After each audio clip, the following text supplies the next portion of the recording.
Riet Broers-Mulders werd maandag in het zonnetje gezet voor haar 95ste verjaardag. Speciaal voor Riet kwam de SRV-wagen van Relau Jansen vanuit Grubbevorst naar Wansum.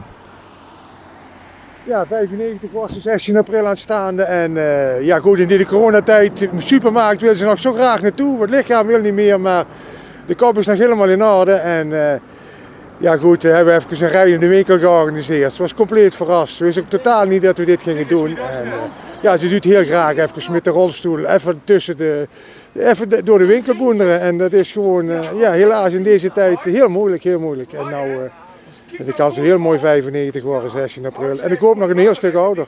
Hopen we allemaal. Ze gewoon een cadeau geven, dus als ze dat doen. Mijn schoondochter die wilde hebben een halve wagen kopen. Ik zeg ja, maar jullie moeten het betalen. Ja, dat geeft niks, dat mag rust. Ja. Ja, want u wordt binnenkort 95 begreep ik, hè? Dat is een flinke leeftijd, hè? Ja. En, want u was al lang niet meer in de winkel geweest, hè? Nou, de hele tijd niet meer. Gaat niet, mag hier nou met dit geval, mag je eigenlijk niet met de rolstoel binnen worden. En dan zijn die dingen ook zo smal.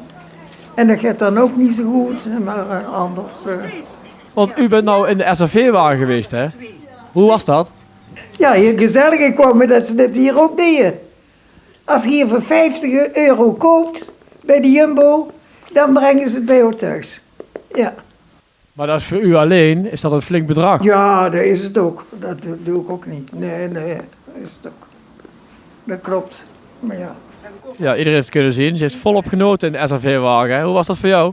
Ja, mooi. Ik vind het heel mooi om te zien, want het is toch, ja, sommige mensen klappen dicht en ze wou wel niet mee. Ik ga niet mee en ik ga niet mee. Ik zeg ja, maar toen zag ze dat staan. Oh. Nou ja, ze heeft het zelf meegemaakt dat ze het ontzettend leuk vindt en ja, wij ook. Ze hebben een heel mooi.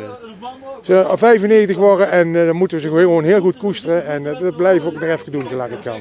Een bijzonder cadeau. Ja, vinden wij ook.